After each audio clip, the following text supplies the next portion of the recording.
사도신경 시리즈 말씀 공교의 네 번째 말씀입니다. 사도신경은 총 세 부분으로 되어 있습니다. 그중 마지막 결론이 성령과 함께 교회입니다. 성령과 교회로 이 신앙 고백은 마무리가 됩니다. 여러분, 우리가 지금 살고 있는 이 시대는 성령과 교회 시대입니다. 성령과 교회 시대는 사도행전 2장의 오순절 성령 강림 사건 때부터 예수님이 재림하시는 그때까지를 말합니다. 그래서 이때 이 땅에서 가장 중요한 것은 성령 충만한 교회들입니다. 교회는 성령 충만해야 됩니다. 성령 충만한 교회와 성도가 예수님의 재림의 때까지 이 땅의 사단 마귀의 권세와 싸워서 믿음을 지키고 그 나라에 들어갈 수 있는 겁니다. 그렇다면 더 구체적으로 우리는 주님이 오실 때까지 어떤 교회를 세우고 주님을 맞이해야 될까? 하나님이 원하시는 공교회, 우리가 힘써 세워야 될 교회는 어떤 교회일까? 우린 지난 시간까지 세 가지 말씀을 들었습니다. 오늘은 이어서 네 번째 말씀을 전합니다. 성경과 교대의 시대에 하나님께서 원하시는 공교회는 이 땅의 사단의 권세를 멸하고 살리는 교회가 되어야 됩니다. 여기 마태복음 16장 16절 말씀, 시몬 베드로가 대답하여 이르되 주는 그리스도시요 살아계신 하나님의 아들이시니이다. 성도 여러분, 우리가 믿는 하나님은 살아계신 하나님이십니다. 그래서 교회는 살리는 일을 해야 돼요. 성도 여러분, 살아있는 생각하시고 살리는 일을 하시고 살아나려고 하셔야 됩니다. 자꾸 죽으려고 하시면 안 돼요. 어느 날 예수님께서 제자들에게 사람들이 나를 누구라 하느냐 물어보신 후에 제자들에게도 동일하게 물어보십니다. 너희는 나를 누구라 하느냐? 그때 베드로가 대답한 신앙 고백이 바로 이것입니다. 주는 그리스도십니다. 그리고 살아계신 하나님의 아들이십니다. 그러자 예수님은 베드로의 이 믿음의 고백을 칭찬하시며 하신 말씀이 바로 이 말씀입니다. 마태복음 16장 18절 말씀 읽어봅니다. 시작.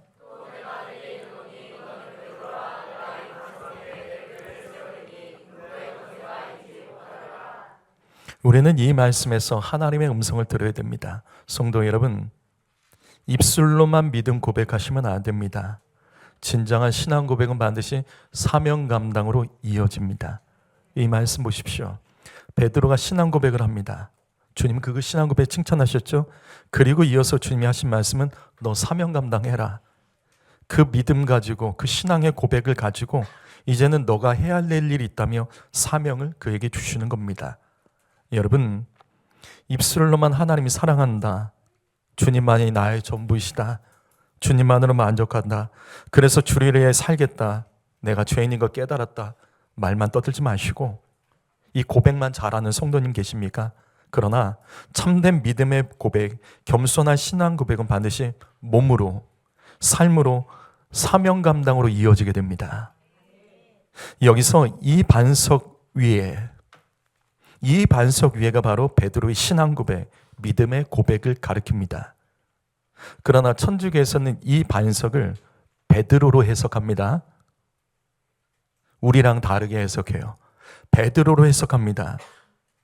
그래서 어떤 문제가 생길까? 그럼 왜 베드로로 이들은 이해를 할까? 베드로의 이름의 뜻이 페트로, 이게 바위, 반석이라는 헬라어입니다. 그래서 이게 반석은 베드로구나.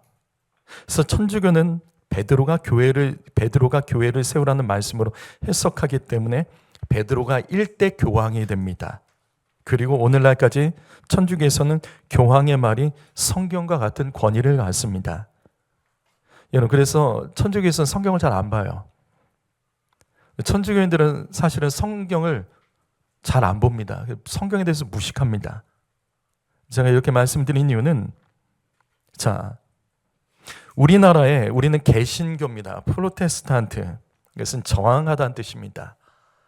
이 저항이라는 뜻은 세상의 악한 것과 정하고 세상의 불법한 법에 대해서, 시대와 정치에 대해서 저항한다는 뜻으로 개신교, 프로테스탄트라고 부릅니다.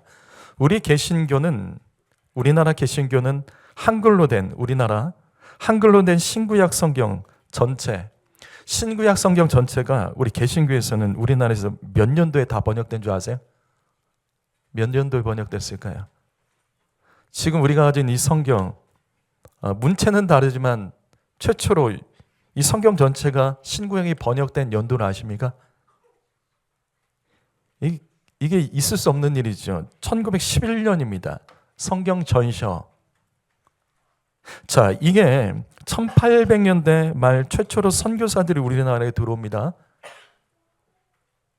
그리고 30년 만에 이 성경 전체가 번역된 것은 당시로서는 사실은 아주 놀라운 일입니다.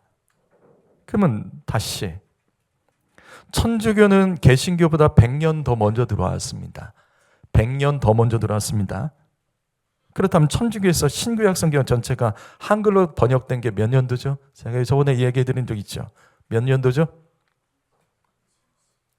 자, 100년 먼저 천주교가 들어왔습니다. 성경 66권이 천주교는 언제 번역될까요? 성경 전체가 66권이 아니라 7권이 더 많습니다. 언제 번역됐냐면 1977년입니다. 이해가 되세요? 그들 스스로도 할 수 없어서 개신교와 함께 공동으로 번역해서 이 성경을 공동 번역이라고 부르는 겁니다. 이게 무슨 말이냐면 천주교는 성경을 잘 강조하지 않습니다. 근데 우리나라 개신교가 성경에 대해서 성경 공부하고 성경을 가르치기 때문에 그들도 요즘에는 성경을 많이 본다고 하더라고요. 그래서 16세기에 마틴 루터가 종교개혁을 일으킬 때 그래서 성경시킬 수 있었던 이유가 바로 인쇄술 때문이에요. 인쇄술로 발달로 그때 성경을 찍어내기 시작한 거예요. 사람들이 성경을 그때 보기 시작한 겁니다. 그랬더니 로마 카톨릭이 얼마나 부패하고 거짓말을 많이 했는지 성도들이 성경을 보고서 우리가 속았구나라는 걸 깨달아 이 종교개혁이 성공하게 되는 겁니다. 성도 여러분, 성경 많이 보고 성경 말씀 많이 들어야 됩니다. 그러나 혼자 성경을 보는 것은 쉽지 않습니다. 교회에 나와서 말씀을 듣고 배우십시오. 우리의 신앙은 말씀 위에 세워지지 않으면 치우친 신앙 고백으로 교회를 어렵게 할 수 있습니다. 귀 있는 자는 성령이 교회에게 주신 음성을 들어야 합니다. 마태복음 16장 18절 말씀을 다시 보시죠. 예수님께서는 베드로의 신앙 고백 위에 내 교회, 주님의 교회를 세우라고 말씀하십니다. 여러분, 이 말씀이 성경에서 처음으로 교회라는 단어가 나오는 말씀입니다. 교회라는 단어가 마태복음 16장 여기 18절에서 처음 나옵니다. 교회가 뭘까? 이 교회는 우리가 하듯이 에클레시아입니다. 이 단어는 헬라어로 합성어예요. 해석하면 부르심을 받은 자들의 모임이라는 뜻이에요. 많이 들어보셨죠? 자, 다시요. 교회라는 단어는 원래 없었습니다. 교회라는 단어는 원래 없습니다. 근데 예수님이 교회라는 이름을 직접 만들어서 우리에게 가르쳐 주신 거예요. 그렇다면 교회라는 단어는 예수님의 뜻이 담겨 있죠. 성도 여러분, 우린 스스로 질문해야 됩니다. 하나님께서 세상에서 많은 사람들 중에 왜 나를 부르셨을까? 나를 부르셨다는 여러분 믿음이 있으십니까? 하나님께서 세상에서 많은 사람 중에 나를 부르셨다는 믿음이 여러분에게 있으십니까? 그렇다면 거짓말하시면 안 돼요. 교회에 가까이 하셔야 됩니다. 교회랑 멀어져 있는데 난 이 믿음이 있다? 그거는 말도 안 되는 거죠. 교회는 주님의 부르심을 받은 자들이 모이는 곳입니다. 이 믿음이 있다면 교회에 나오는 거예요. 교회랑 멀어져 있다면 하나님께서 나를 부르셨다는 믿음이 없다고 스스로 고백하는 것과 똑같은 겁니다. 그래서 교회랑 멀어진 자는 반드시 구원의 문제가 생길 수밖에 없습니다. 성도 여러분, 집이 멀어도 교회를 가까이 하십시오. 바쁘고 피곤해도 교회랑 멀어지지 마십시오. 집이 멀어서 내가 예배를 잘 못 드리겠다? 그럼 이사 오려고 기도하십시오. 에클레시아, 주님이 우리를 부르셨다면 이유와 목적이 있는 겁니다. 주님은 우리를 구원하고 살리기 위해서 부르고 계십니다. 주님은 우리의 모든 문제를 도와주시기 위해 부르고 계십니다. 성도 여러분, 예수님은 우리를 위해서 교회로 부르시는 거예요. 교회 가까이 하셔야 돼요. 한 번이라도 더 예배 드리려고 힘쓰셔야 돼요. 이게 에클레시아. 하나님이 나를 부르셨다는 믿음을 가진 자들의 고백은 교회 안에서 이루어져야 됩니다. 다시 18절 말씀 보시죠. 18절 말씀을 보시면 예수님께서는 베드로의 신앙 고백 이후에 내 교회, 예수님이 머리 대신 교회를 세우라고 말씀하십니다. 그리고 주님이 원하시는 교회, 이 땅의 교회가 해야 될 일을 분명히 가르쳐 주십니다. 교회가 해야 될 일은 음부의 권세를 멸해야 됩니다. 교회는 이 땅의 음부의 권세를 멸해야 됩니다. 그러면 이 말씀을 더 해석하죠. 음부의 권세가 뭐죠? 음부의 권세가 뭐죠? 성경을 볼 때, 우리가 이 한글 성경을 볼 때 잘 이해가 되지 않은 구절이 있으면 다른 번역본을 보셔도 좋습니다. 음부의 권세는 헬라어로 보면 아주 명확한 구절입니다. 그래서 죽음의 문, 지옥의 문입니다. 그래서 다른 번역본에는 이렇게 번역한 성경이 많습니다. 우리는 이 말씀에서 다시 중요한 사실을 깨달아야 돼요.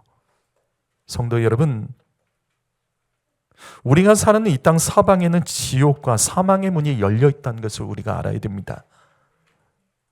여러분, 여러분의 가정과 일터에 사망의 문, 지옥의 문이 열려 있는 분 계십니까?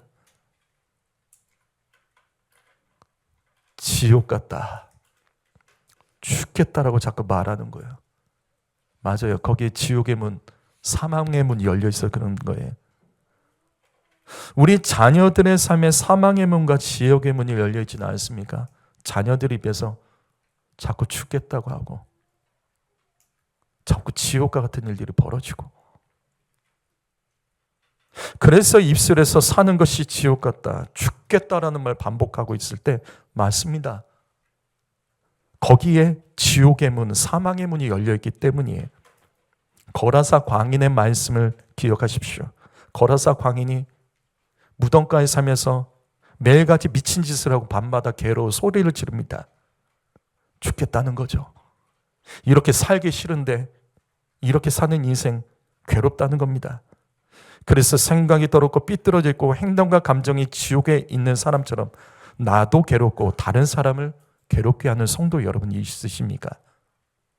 또 다시 말과 행동이 살리는 일을 하지 않고 죽이는 생각, 죽이는 일, 미움과 원한, 남 탓에 사로잡혀 있다면 맞습니다. 거기에 지옥의 문이 열린 거예요.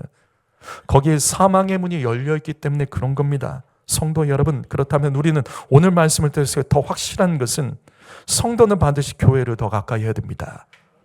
우리의 삶의 현장에서 사방에 사망의 문과 지옥의 문이 열려있다면 이 음부의 권세를 이기는 힘은 오직 교회 안에 들어와서 예수 그리스도의 이름으로 힘을 얻어 그것을 멸하는 자가 되셔야 됩니다.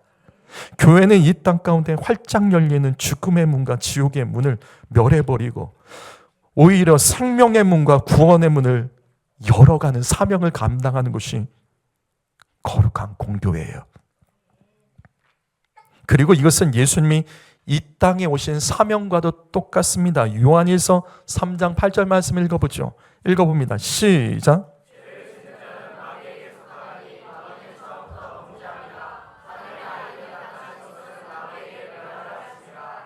마귀의 일은 죄입니다.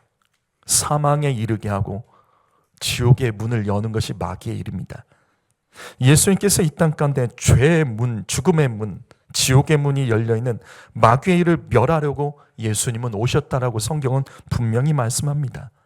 그래서 예수님이 머리 되신 교회는 이 땅 사방의 음부의 권세, 마귀의 일을 멸하는 사명을 감당해야 됩니다. 그냥 우리끼리 이 안에서 은혜 받았다, 그게 아니에요. 사명을 감당해야 돼요. 살리는 일을 해야 됩니다.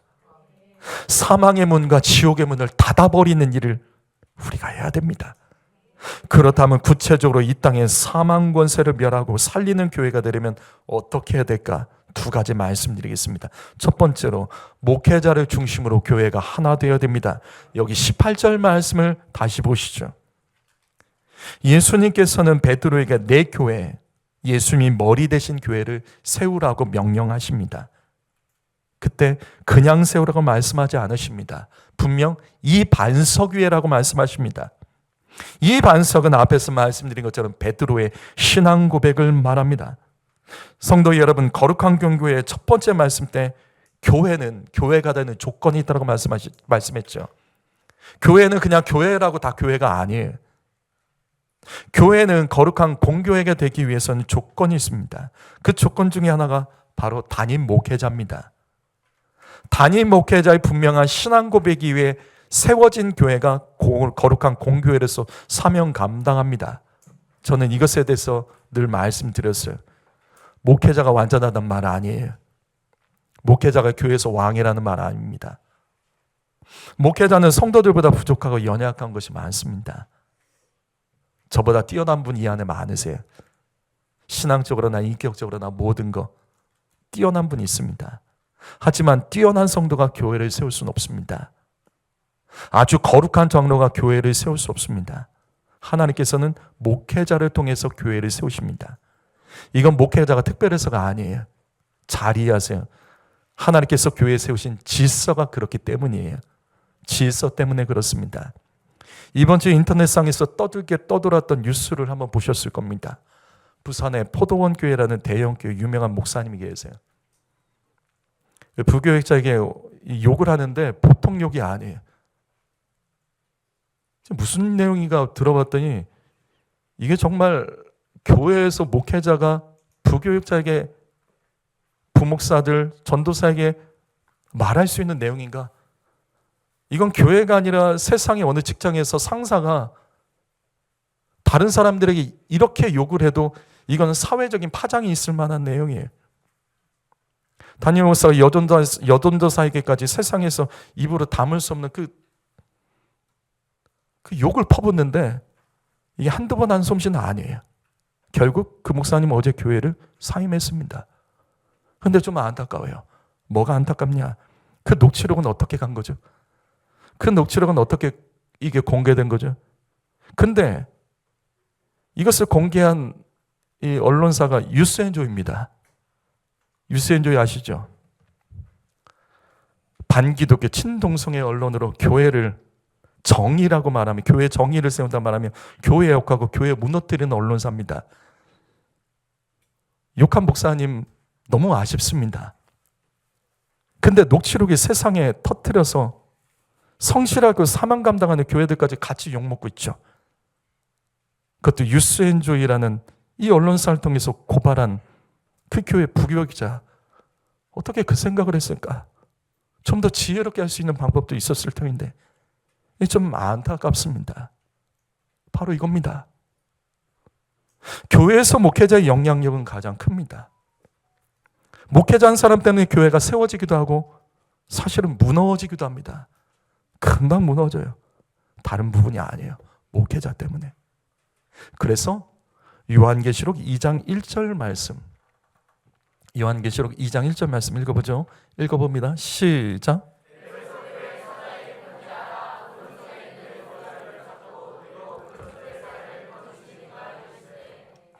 예수님께서 요한계시록 2장과 3장에 7교회를 소개하십니다. 그중 첫 번째 교회였던 에베소 교회를 향하여 예수님은 어떤 분이신지 예수님은 이렇게 기록되어 있습니다. 예수님은 오른손에 7뼈를 붙잡고 계십니다. 그리고 7 금초대 사이를 지나다니세요. 자, 이 말씀 제가 여러 번 말씀드렸기 때문에 잘 아실 거예요. 여기 7뼈과 7 금초대, 이게 뭘까? 여러분, 요한계시록에는 아주 특이한 것이 있어요. 해석이 안 되는 구절들인데 요거는 해석해 주셨어요. 요거는 예수님께서 아주 직접 명확하게 해석해 주셨습니다. 그것이 이 말씀 바로 앞절, 요한계시록 2장 1절에 바로 앞절인 1장 20절에 이걸 해석해 주세요. 어떻게 해석해 주시냐면, 자, 바로 이 말씀입니다. 자, 7별은 7교회의 사자, 즉 목회자를 말합니다. 일곱 촛대는 교회를 말합니다. 근데 여기 7이라는 숫자가 있죠. 7은 완전 숫자입니다.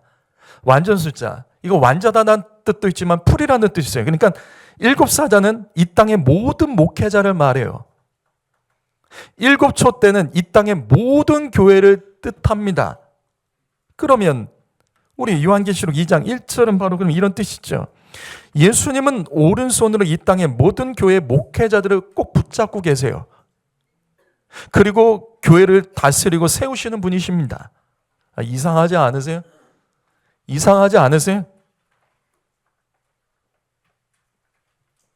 주님은 오히려 오른손으로 교회에 붙들어 주셔야 되는 건 아니에요? 교회를 붙들어 주시는 게 맞는 것 아닌가요? 왜 목회자를 붙들어 주신다고 요한계시록의 말씀에 기록하고 있을까? 성도 여러분 기억하십시오.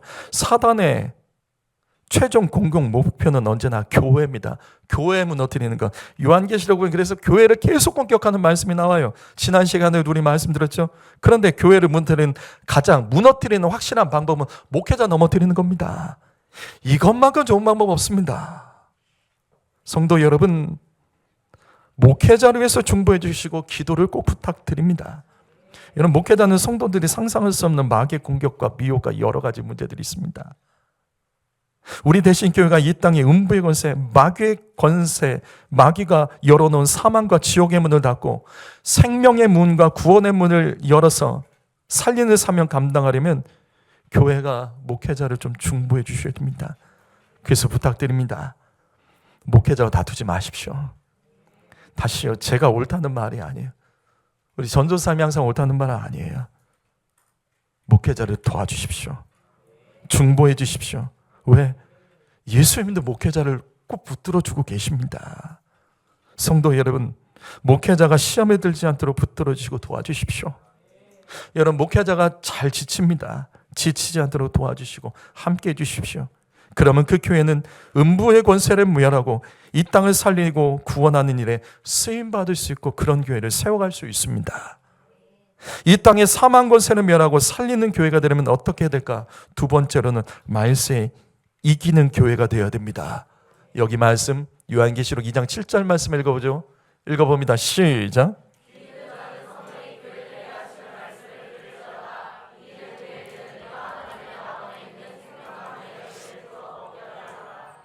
여기 노란색으로 되어 있는 거, 이것이 요한계시록 2장과 3장의 7교회에 대한 말씀이 언제나 결론이 똑같이 이렇게 끝납니다. 요한계시록 2장과 3장의 7교회, 이 7교회는 다시요, 그 시대의 교회뿐만 아니라 앞으로 교회, 현재 우리 교회, 미래 교회까지를 다 통틀어 말하는 겁니다. 그래서 이 말씀의 모든 결론은 귀 있는 자는 성령이 교회들에게 하신 말씀을 들을지어다. 그리고 이기는 그에게는 못못을 주겠다는 약속으로 항상 말씀이 마무리가 됩니다. 따라서 성도 여러분, 예수님께서는 이 땅의 모든 교회가 말씀, 성령의 교회에서 말씀을 성령의 음성으로 듣고 이기는 교회가 되기를 주님은 원하세요. 여러분, 우리가 이 속에서 말씀 들을 때 성령의 음성으로 들으려고 하셔야 돼요. 아, 목사가 나 때린다, 목사가 저렇게 힘들게 한다, 목사가 누구 불편하게 한다. 아니에요. 그렇게 듣지 마세요. 그렇게 들려도 그렇게 들으시면 안 돼요. 성령의 음성으로 들으셔야 됩니다. 그래야지 이길 수 있는 거예요. 교회는 이 땅의 마귀의 권세를 이겨야 됩니다. 그런데 마귀의 권세를 이기려면 먼저 우리 안에 이겨야 될 것이 있어요. 그것을 예수님께서는 이 7교회에 대한 말씀, 계시록 2장과 3장의 7교회에 대한 말씀에서 어떻게 이겨야 된다는 것을 가르쳐 주세요. 먼저 첫 번째 교회인 에베소 교회를 향해서는 이렇게 가르쳐 주십니다. 요한계시록 2장 5절 말씀을 보게 되면 만일 그리하지 아니하고 회개하지 않으면 내가 가서 내 촛대, 이 촛대는 교회입니다. 교회에 옮겨버리겠다. 그러니까 교회를 무너뜨려 버리겠다는 겁니다. 성도 여러분, 잘 들으십시오. 회개하는 것이 이기는 겁니다. 회개해야 이기는 거예요. 회개하지 이겨서 이 땅의 사망의 권세, 음부의 권세를 멸할 수 있는데, 회개하지만 않으면 어떻게 되면 그 교회는 무너지게 돼요. 절대 이길 수 없습니다. 여러분 2026년도 여러분의 삶에 이기고 싶은 것이 있으십니까? 여러분 잘 되기 원하고 성공하기 원하는 분 계시죠? 좋아지기 원하는 분이 계십니까? 그렇다면 이 말씀을 성령의 음성으로 들으십시오. 회개하는 것이 이기는 겁니다. 회개할 것부터 찾아야 되는 거예요. 그래야지 이기는 거예요. 그래야지 좋아지는 겁니다. 회개하면 죄와 사망의 권세를 이기고 생명과 구원의 문으로 우리의 삶에 열리고 승리하게 됩니다. 우리가 이 땅에서 음부의 권세를 이기려면 베드로 같은 분명한 신앙 고백과 함께 우리의 죄를 회개해야 된다는 거예요. 이게 얼마나 중요한 것인지 일곱 교회단 말씀에서 버가모 교회, 두아디라 교회를 향해서도 똑같이 말씀하셨습니다. 회개해라. 너희 회개해야 이긴다. 성도 여러분, 마귀의 권세를 이기는 가장 확실한 방법은 회개입니다. 마귀의 권세 이기고 우리의 삶 가운데 마귀의 역사 이기는 거 다른 거 없어요. 회개입니다. 대적만 하시면 안 돼요. 회개해야 됩니다. 또 예수님께서는 서머나 교회를 통해서는 이렇게 가르쳐 주세요. 요한계시록 2장 10절 말씀, 우리가 잘 아는 말씀이죠. 읽어봅니다. 시작.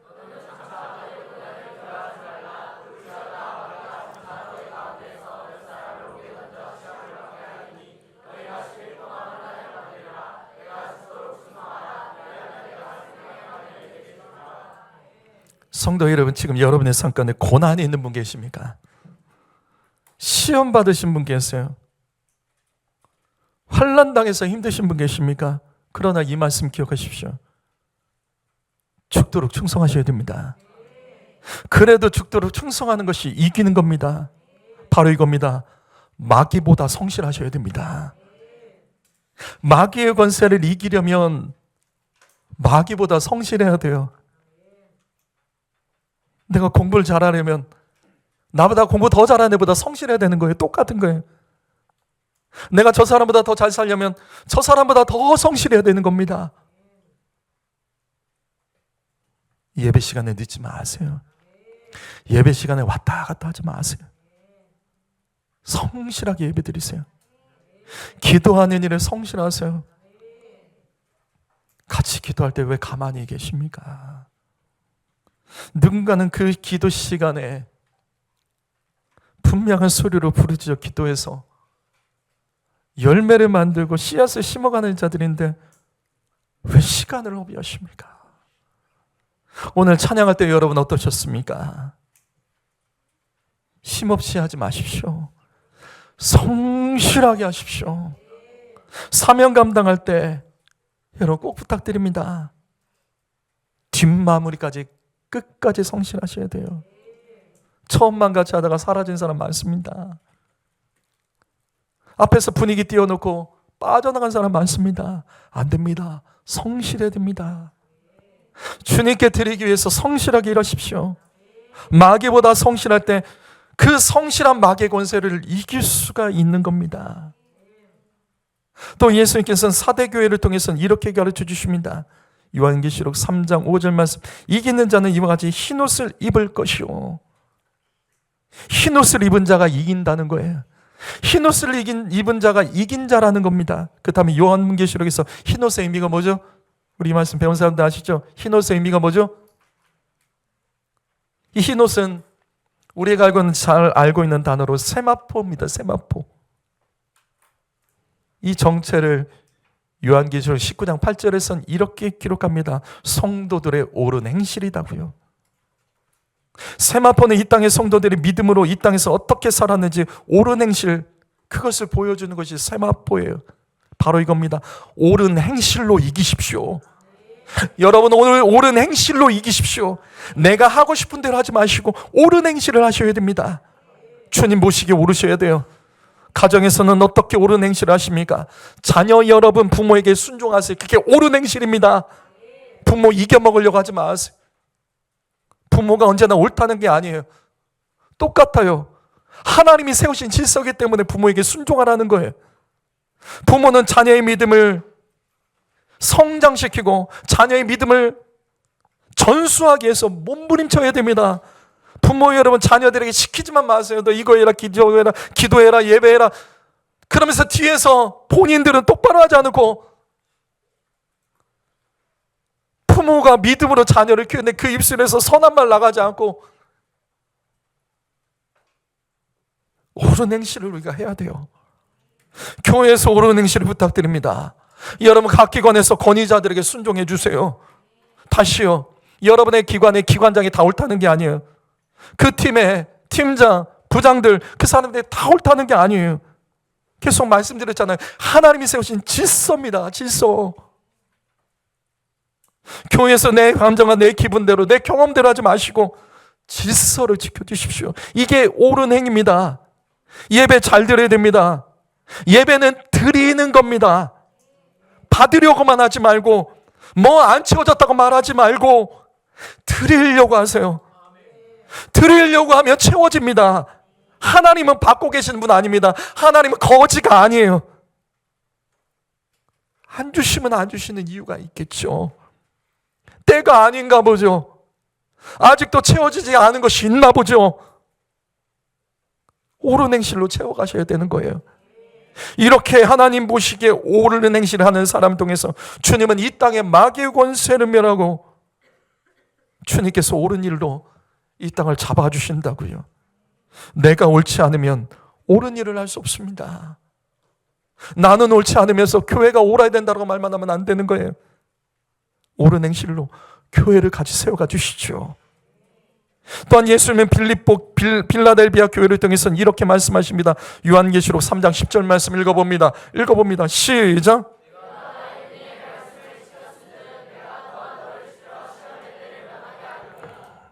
인내의 말씀에 순종하는 사람이 음부의 권세를 이길 수 있습니다.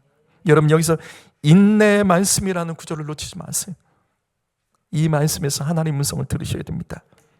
하나님께서 우리에게 주신 모든 말씀은 인내의 말씀이에요.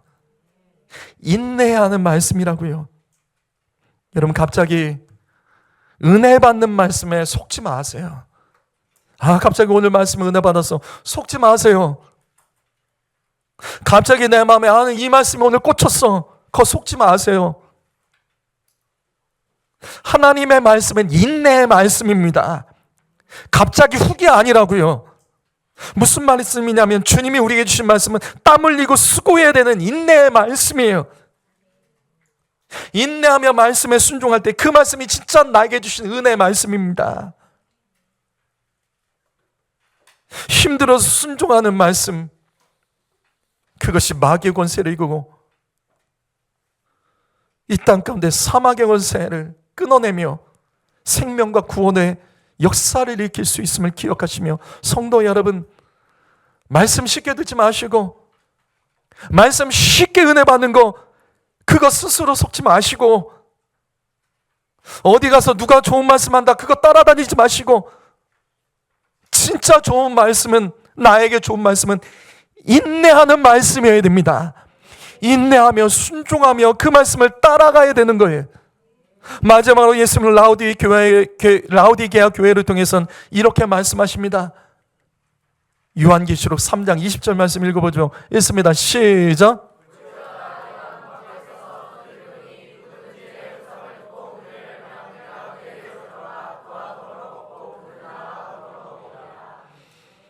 라우디게아 교회, 이 교회 문제는 마음의 문을 열지 않는 거예요.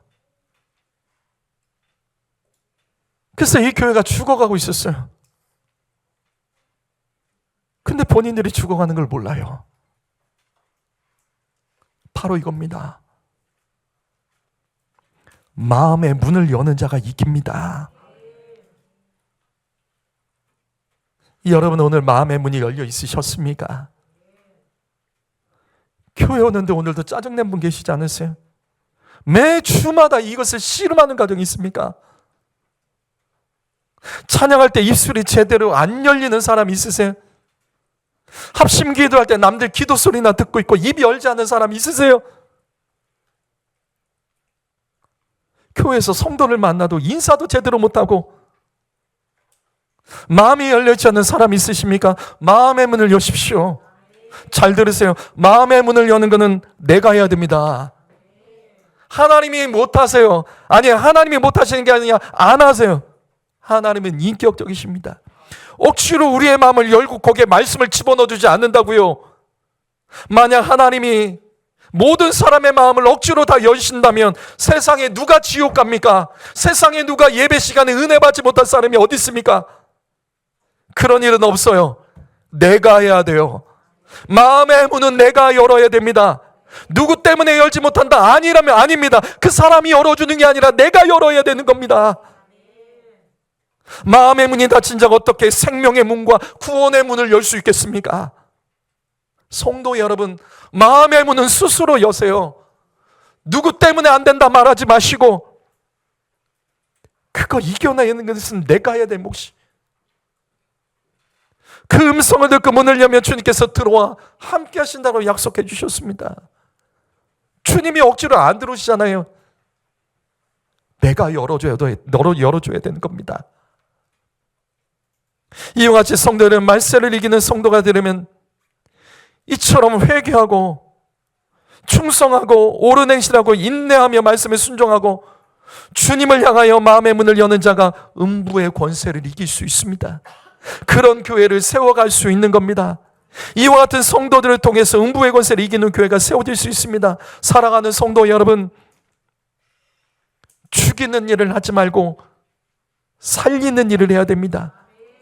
죽이는 생각하지 말고 살리는 생각, 살려는 생각, 살아있는 생각을 하셔야 됩니다. 그러면 우리의 삶의 모든 영역에 열려있는 죽음의 문과 지옥의 문은 닫히고 생명과 구원의 문이 활짝 열리게 될 줄 믿습니다. 기도하겠습니다.